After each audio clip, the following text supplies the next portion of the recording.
sobre la cual hay mucho escrito y mucho documentado, porque existen documentos que prueban que hubo una relación entre ellos. Ahora veremos a ver hasta qué punto de esto. Y a mí me parece que es un tema que nos compete, en tanto que en cualquier tipo de psicoterapia pues podemos encontrarnos con estos embolados. En este sentido, pues os doy a todos la bienvenida al seminario de Metaformación, que va a ser el último del año, y desearos a todos feliz Navidad y viendo a nuestro ponente.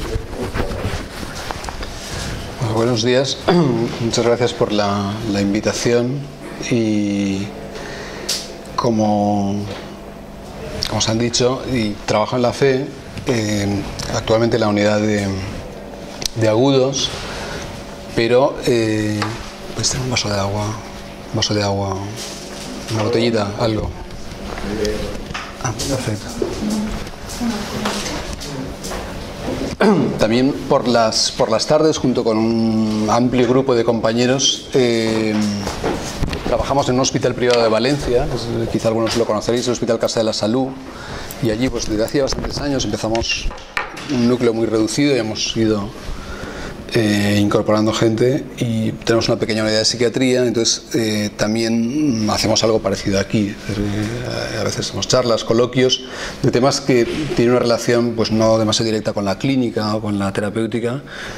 Y bueno, pues hace como un año exactamente, en noviembre de 2011, pues una de las que dimos fue sobre la vida de Sabina Spiller. Es un personaje muy interesante y del que hasta hace relativamente poco pues no sabíamos mucho, ¿no?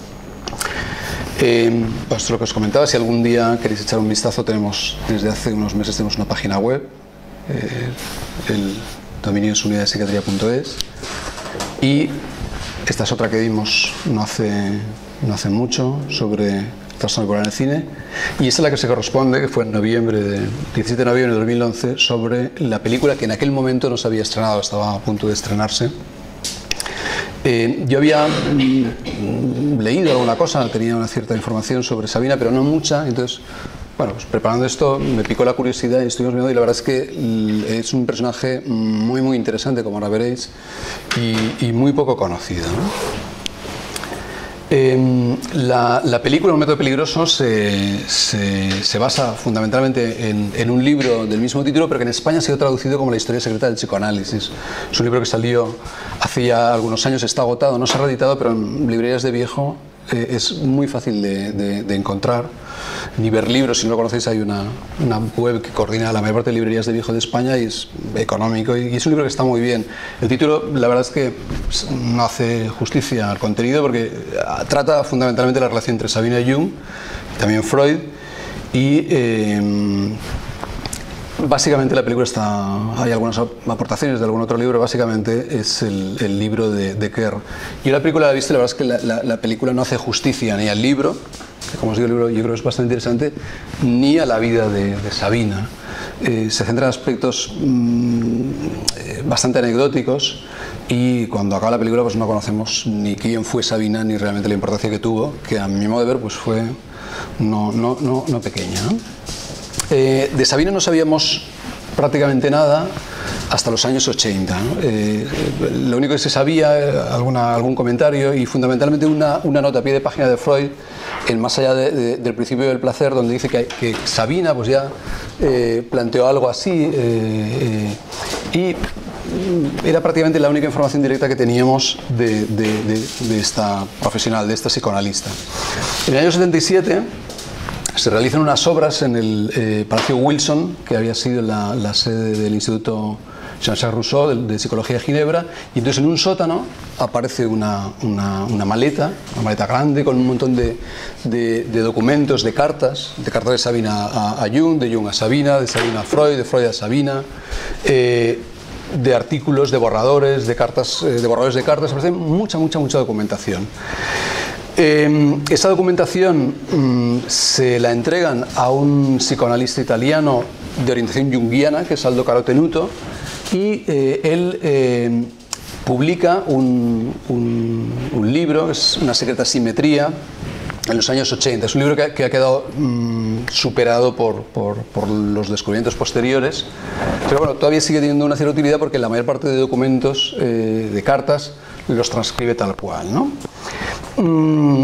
El libro, yo creo que más, no solo por el interés, no solo tiene interés de las cartas, sino sobre todo por una introducción que hace Bruno Bettelheim, donde sitúa muy bien aspectos de esta historia, ¿no? Por ejemplo, Carotenuto pide, muchas de las cartas que salen no son cartas que se conocieran, entonces pide permiso a los herederos de Freud y le dicen que no hay ningún problema, las puede publicar.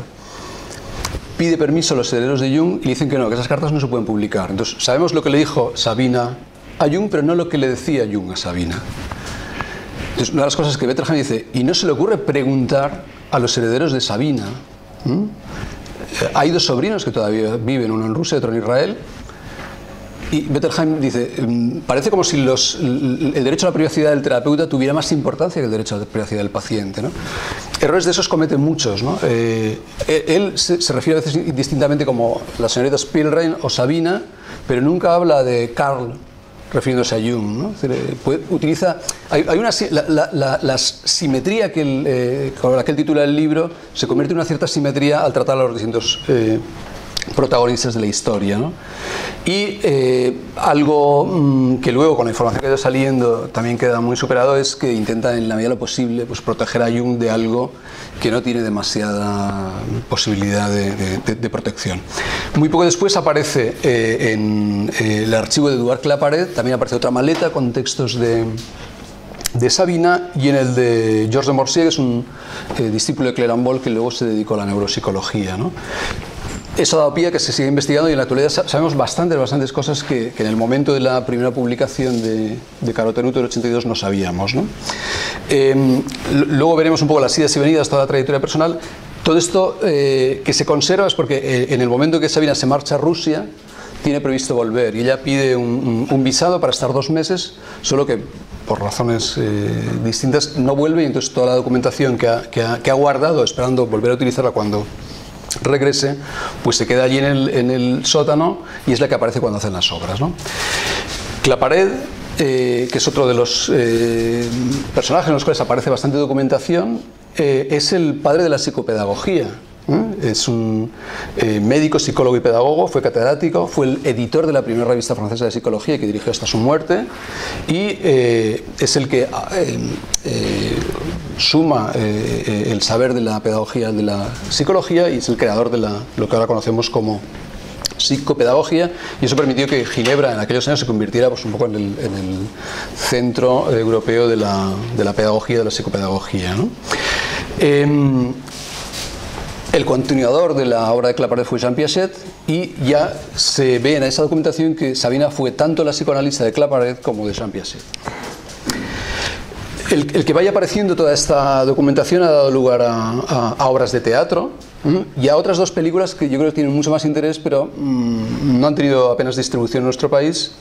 Una es una película autobiográfica y la otra es una recreación como la de Un método peligroso. Y sobre todo una amplísima bibliografía, se han reeditado las obras, lo que se conserva de las obras de Sabina. Hoy en día es mucho lo que sabemos de Sabina. Sabina nace en Rostov. Voy a coger el puntero.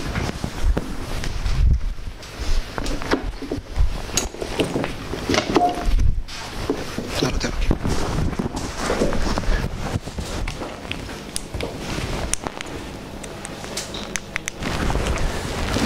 Bueno, Rostov lo veis en el Mar Negro, está arriba a la derecha, es junto con Odessa, es uno de los puertos más importantes del Mar Negro y es la entrada marítima a toda la zona del Cáucaso. Es una región bastante rica y nace en el seno de una familia judía muy bien situada económicamente. El padre es comerciante, la madre es dentista y aunque viene no son demasiado religiosos, aunque viene de una familia muy religiosa, su abuelo es un rabino de una dinastía rabínica que hacía predicciones y él predice antes de que naciera que nacerá una niña y que será médico, ¿no? Desde muy... va a estudiar a Varsovia, a un colegio basado en las enseñanzas de Froebel, y aprende idiomas, es una niña muy inteligente y acaba los estudios en 1904 con muy buenas calificaciones, ¿no? Ya entonces comienza con una serie de trastornos de comportamiento, se expresa de forma incoherente, se aísla, tiene accesos de violencia, y eso hace que comiencen a consultar con distintos especialistas, pero con ninguno de los especialistas pues da ningún resultado. Y algo bastante común en la Europa de aquella época, sabéis que buena parte de algunos pacientes de Freud eran, pues creo que es el hombre de los lobos, ¿no? Era un paciente ruso también de una familia adinerada, pues viajan a Suiza y van a Suiza. Primero está internada en Interlaken, en una clínica privada, la clínica del Dr. Heller. Aquello es una factura que se conserva y donde la propia Sabina hace unos garabatos. Cabe suponer que la trataron con hidroterapia y también con electroterapia por los dibujos de Sabina. Está como un mes, no mejora, van a buscar a un psiquiatra de origen ruso bastante prestigioso como Bonakov, la ve muy agitada, entonces dice que no puede tratarla. Entonces se dirigen al Hospital Psiquiátrico de Zúrich, el Burgklöffli, en aquellos momentos dirigido por Bleuler, ¿no? Llega acompañada por la policía y por su tío, el 17 de agosto de 1904, y el médico que está en aquel momento de guardia es el doctor Jung, Carl Jung, y anota. Se conserva toda la historia clínica. Anoche a las 10:30 ingresa una paciente acompañada por su tía. Diagnóstico: histeria. Jung tiene en aquel momento 29 años y Sabina 18. Bleuler era el director desde finales del 19 del hospital, y la plaza de director llevaba aparejada la de catedrático de psiquiatría, ¿no? Era uno de los primeros profesionales de la psiquiatría que se había sentido curioso por las teorías de Freud. Le había escrito algo divulgando los estudios sobre la histeria, que era lo primero que había aparecido de Freud, y había un ambiente, digamos, bastante favorable al psicoanálisis en aquel momento en el hospital, ¿no? De hecho, Freud en la historia del movimiento psicoanalítico habla de que en un primer momento la mayor parte de sus discípulos le llegaron de Zúrich, ¿no? Médicos de allí que se habían formado en Zúrich y que posteriormente se interesaron por el psicoanálisis. Por decir unos cuantos: Karl Abraham, Ferenczi, Jones, Biesbanger, Mike Singleton, Hermann Number. Hubieron muchísimos médicos de Zúrich que se convirtieron en psicoanalistas y forman parte del núcleo original de Freud, ¿no? Es una amplia colaboración la que hay entre este hospital y Freud. Dura 6 años y se mantiene un montón de correspondencia. Se conservan pues 360 cartas de esta época. Jung era una persona que provenía de una familia bastante humilde. Su padre había sido un pastor protestante. Era de todos estos personajes de los primeros años del psicoanálisis, era el único que no era judío. Eso explica algunas de las cosas que posteriormente ocurrieron, ¿no? Y también se había sentido muy interesado por los métodos de Freud, pero por lo que él escribe, pues parece que no podemos hablar propiamente de un psicoanálisis. Sobre todo él utiliza mucho los test de asociación de palabras, que eso creo que sale bastante recogido en la película, ¿no? Tiene ante él una paciente culta, que habla idiomas, muy inteligente, y entonces comienza a aplicar sus métodos y la paciente mejora muy rápidamente. Pronto deja de estar aislada, comienza a dar paseos por la clínica y muy poco después comienza a dar paseos por fuera de la clínica, de tal manera que muchos los ven pasear juntos por Zúrich. Bleuler va informando poco a poco de la evolución a la familia de la paciente, que está en Rusia, y lleva una evolución muy buena, de tal manera que en 10 meses se le da el alta. Una recuperación espectacular para los pacientes que solían tener el manicomio, la clínica psiquiátrica de Zúrich, y se le da el alta y comienza a estudiar medicina en Zúrich.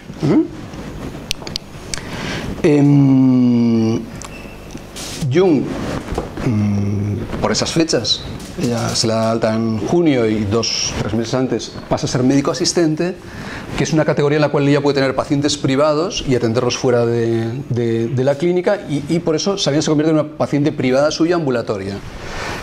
Sabina no vive de la asignación que le envían sus padres desde Rusia, no le paga sus honorarios, pero los padres cada cierto tiempo pues, le hacen valiosos regalos a Jung, y él sigue atendiéndola como paciente ambulatoria.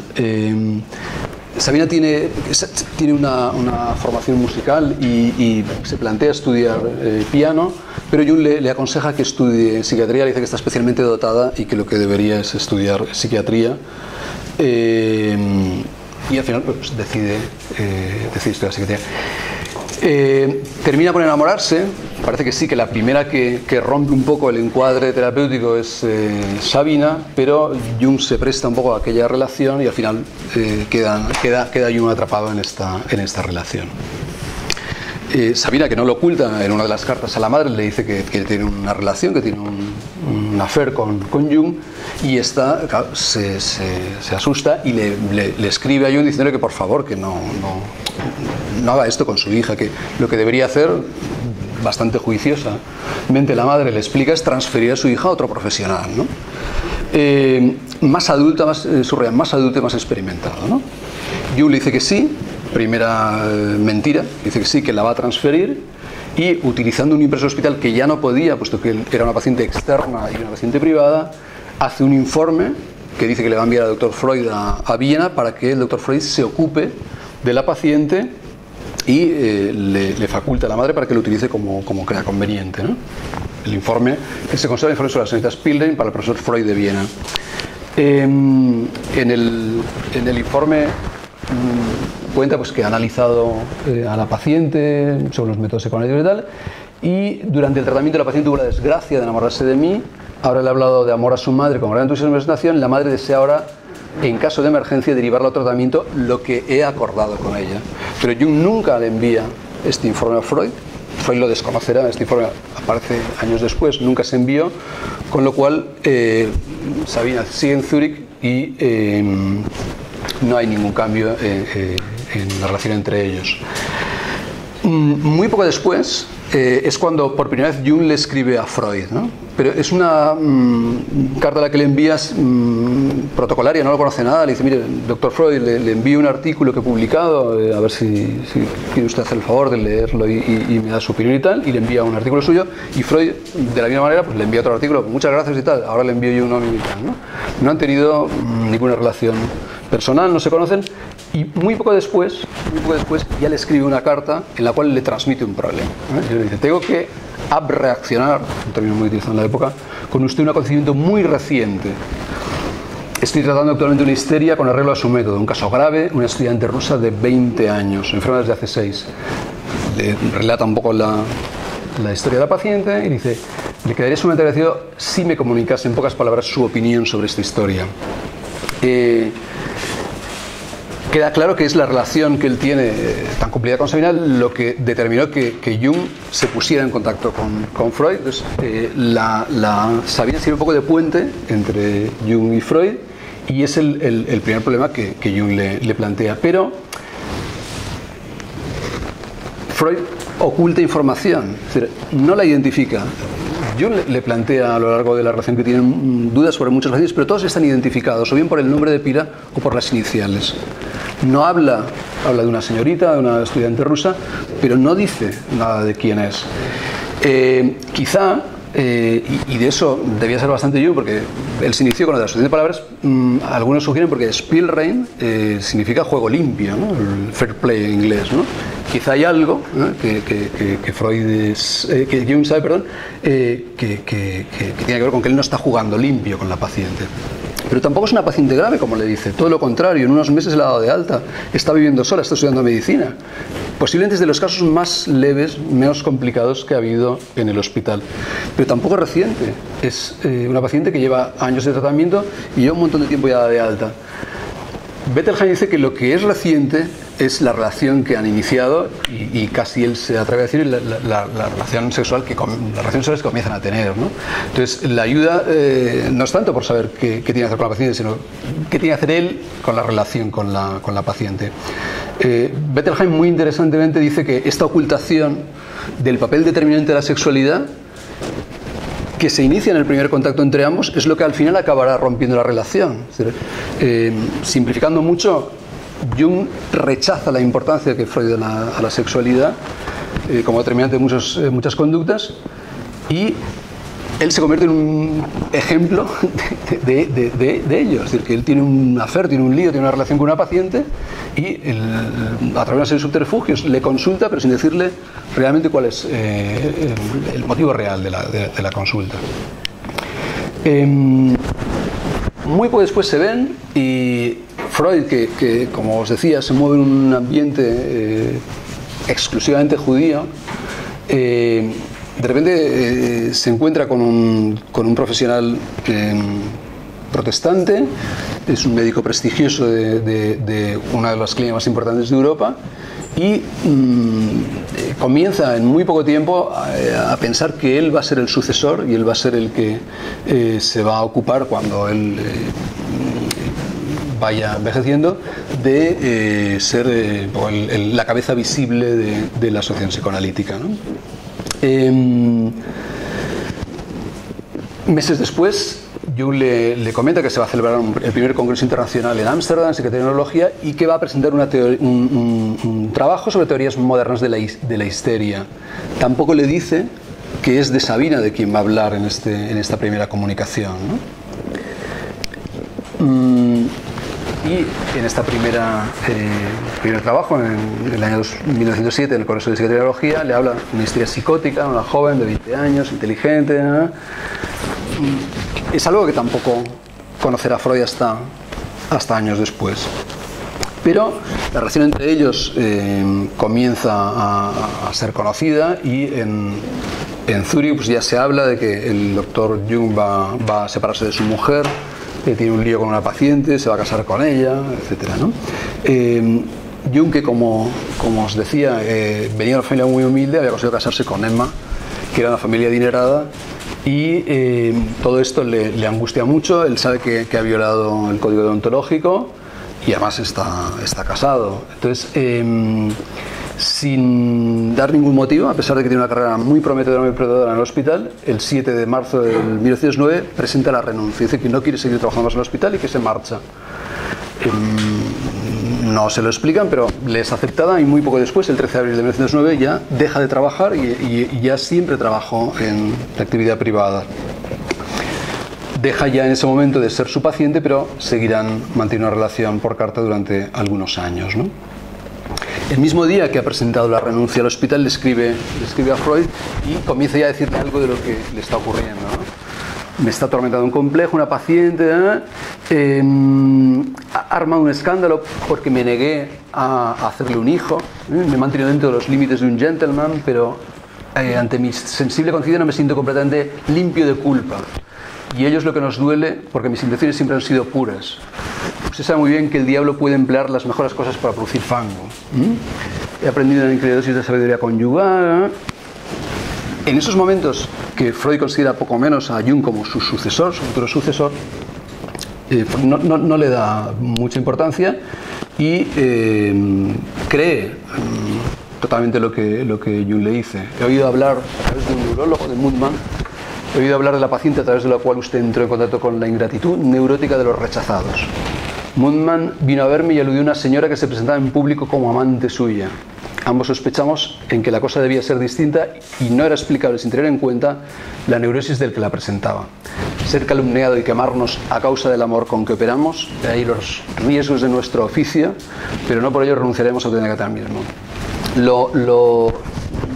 Le resta importancia, y para Freud lo único que tiene importancia es intentar expandir el psicoanálisis más allá del círculo judío de Viena, y ciegamente confía en Jung, lo cual comienza a dar más de un problema con otros núcleos de Budapest, de Berlín, etc. Un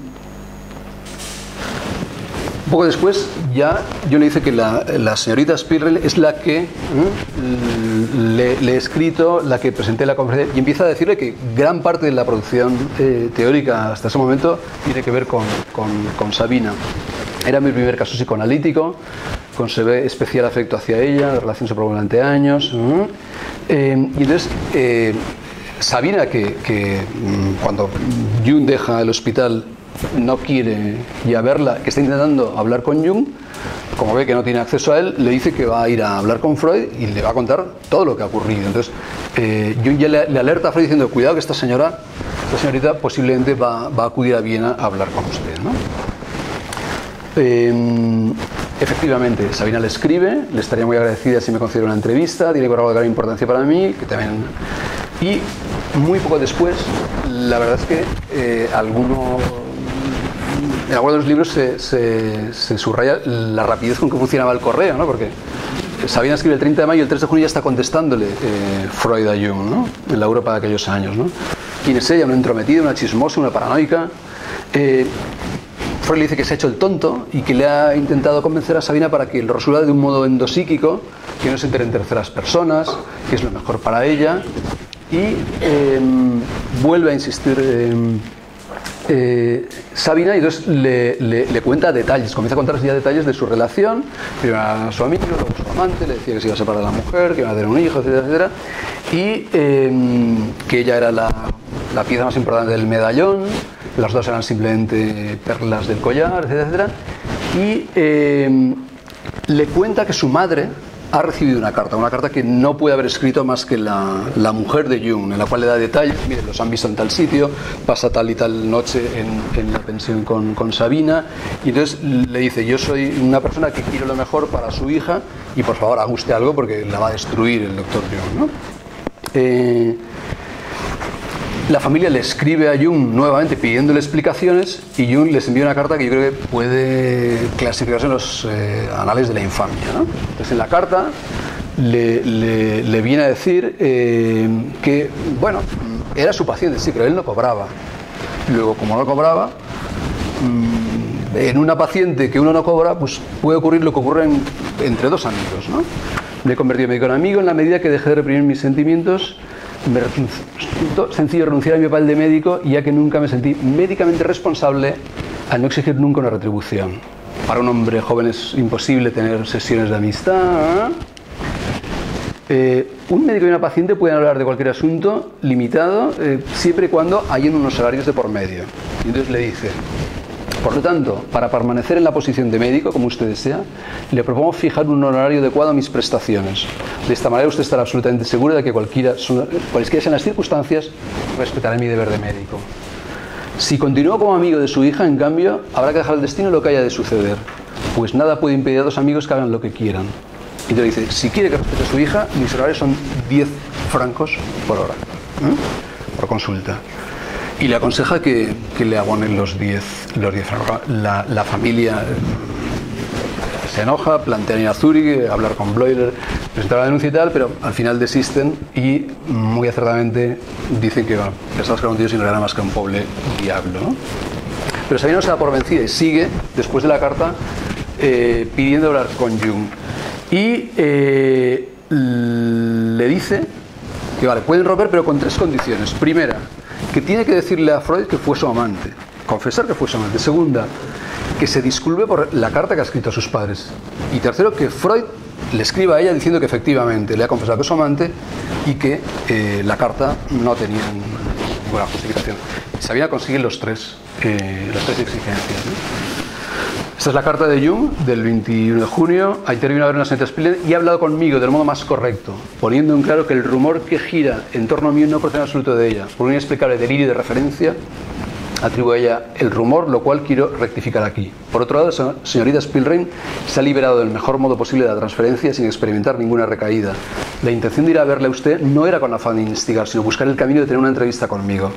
Me acuso de todos los pecados que he cometido, pues soy en gran medida culpable de las exaltadas esperanzas de mi antigua paciente. Atribuí enteramente a mi paciente todos... Otra precisión de Bettelheim que es muy interesante es que a veces habla de mi antigua paciente y a veces de mi paciente. Es decir, da la impresión de que quien no acaba de resolver la transferencia es el propio Jung. Atribuye enteramente a mi paciente todos los deseos y expectativas con respecto a tener juntos un bebé sin ver lo mismo en mi interior. Cuando la situación se tornó tan tensa que la continuada persistencia de la relación solo podía lograrse con actos sexuales, me defendí de una manera que no puede justificarse desde el punto de vista moral. Atrapado en mi delirio de ser la víctima de las intrigas, las malas artes y los ardides sexuales de mi paciente, escribí a su madre que yo no era quien saciaba los deseos sexuales de su hija, sino apenas su médico, pidiéndole que me librara de ella. Mi modo de actuar fue una canallada, inducida por el miedo, lo que confieso usted de muy mala gana. Y quisiera pedirle un gran favor. Le enviaría unas líneas a la señorita Spirri para decirle que le he informado de todo lo acontecido y en particular de la carta que envié a sus padres, que es lo que más lamento. Me gustaría proporcionar a mi paciente esta satisfacción para que tanto usted como ella se convenzan de mi perfecta honestidad. Le pido 1000 perdones por haber inmiscuido en este asunto a costa de mi necedad. Jung. Freud le escribe a Sabina, me informé por previo acerca del tema. Ahora veo que yo tuve razón en algunos asuntos y me equivoqué en otros para su desventaja. Deseo pedirle disculpas en la medida en que mi juicio fue erróneo. Le ruego que acepte la expresión de mi total simpatía por la manera digna con que usted supo dar cuenta del conflicto. Años después, muy pocos años después, cuando rompe con Jung, Freud le confiesa en una carta que desde esa percepción de quién era realmente Freud, las relaciones entre ellos empezaron a enturbiarse. Es decir, que con eso también de alguna manera se puede asegurar que tanto Sabina es tanto la que les pone en contacto como la que empieza a separarles. Es en aquellos meses que Freud le comenta a Jones que tiene que establecer un manual de técnica psicoanalítica, ¿no?, donde aborden el tema de la transferencia y la contratransferencia, ¿no? Y comienza a redactarlo ese verano y muy poco después, en el segundo Congreso Internacional de Psicoanálisis, ya Freud habla de innovaciones. Cada psicoanalista solo puede llegar hasta donde le permiten sus propios complejos y resistencias, y es donde plantea la necesidad de un autoanálisis previo como para poder ejercer la profesión de psicoanalista, que de alguna manera también Sabina es la que favorece que comiencen a plantearse cuestiones de técnica psicoanalítica, que se aborda el tema de la contratransferencia y la exigencia del análisis didáctico.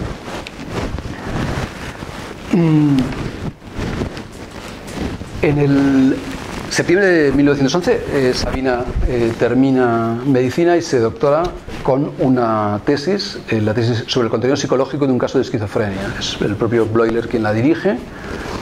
Hay que subrayar que es la primera mujer que se doctora con una tesis de contenido psicoanalítico.